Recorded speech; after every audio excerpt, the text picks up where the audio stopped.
Hey there, good evening everybody. I want to welcome you here to Prog Monster. My name is Murph. I am the host of this show, a show dedicated to progressive rock and other forms of rock music. So this is a show, Sunday night, we're doing two music commonalities compared. The two that Ben has given me this week are Allan Holdsworth and Robert Fripp, both guitar players. Um, Both these guitar players have a lot of well, basically what the show's about is he gives me two commonalities, two guitarists, two bass players, or two drummers, or two albums, or two groups, or two of something that have something in common. These two particular guitarists, to my way of thinking, have several things in common. They both have. They are not just basically rock guitarists. They do have some jazz influence in their music, both of them. Um, Maybe Holdsworth has a little bit more, but still very, very jazz. They're both progressive in their natures, I think.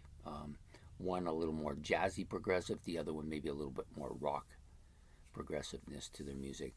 And they're both absolutely gifted individuals, not only with you'll find that you'll get guitarists who are extremely gifted acoustically, but maybe not so much guitar electrically, and others the reverse is also true for some guitarists. But in the case of these two guys, both are gifted on both instruments. Um, so Allan Holdsworth I do not know as well, so I may be speaking out of ignorance in some cases about him. I've had some listening to some of the stuff he's done, most of it with UK, but some other stuff, little bits and things from other stuff as well. So my take on him is that he's a really good soloist. He has some excellent riffing abilities and acoustic abilities as well. And to be honest, he can be quite dominating, but doesn't always appear that way. With Robert Fripp, it has some similarities here. They both have really good lead abilities and not bad. Both are pretty good at the riffing abilities as well. And both have good acoustic abilities as well as electric abilities. Um, the thing with Robert Fripp is he can be both very dominating and at some points very almost invisible. I've seen him in stages on stage where he didn't want to be involved with the audience, and he'll sit in a corner almost behind the stage and play.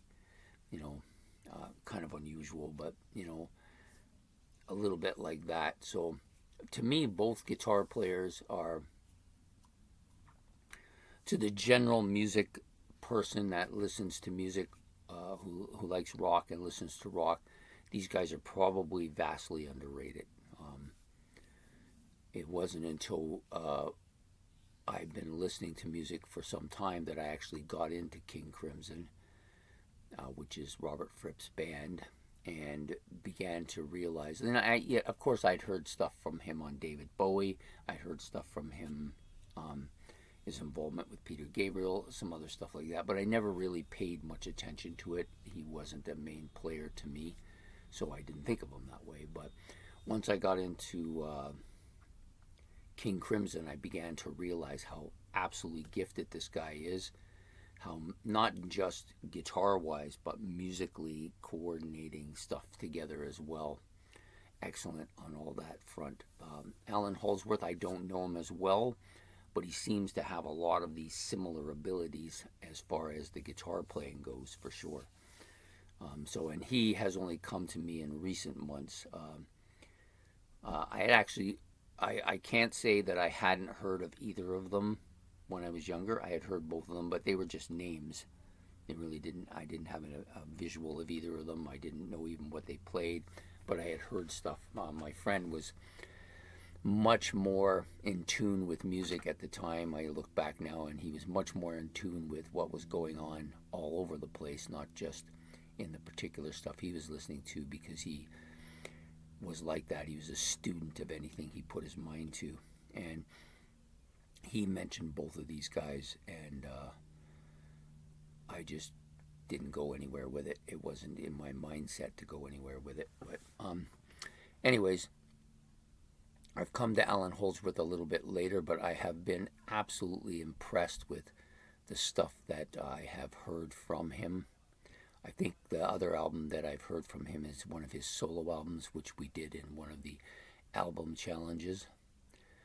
And I just said, I just can't believe that I didn't recognize the brilliance of this guy. And, you know, to a lesser extent, Robert Fripp, too, because I know more about him. But the more I listen to him, the more I am absolutely blown away by the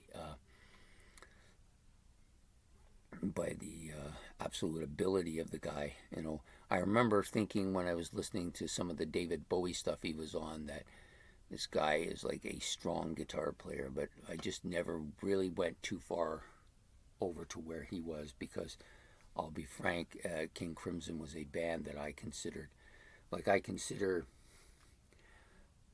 the music I like was basically Yes and Genesis, which I consider to be kind of, for lack of a better term, mainstream prog. And then you got Pink Floyd, who's just a little on the edge of that mainstream prog. And then you go out further and you've got Gentle Giant.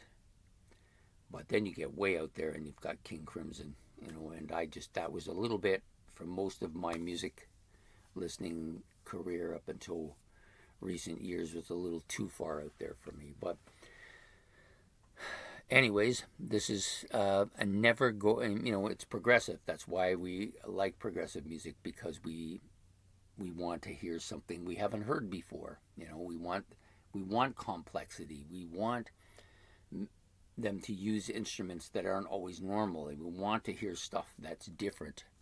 That's why we are progressive rock fans. And so both of these guys fit well within that realm. I've enjoyed everything I've heard from both of them.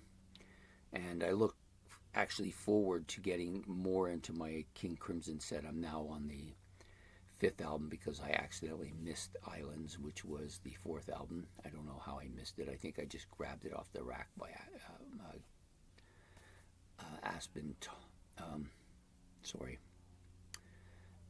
Tongues and, well, I'm getting this backward. Lark's Tongues and Aspic. Sorry, I couldn't get that one word in my head right.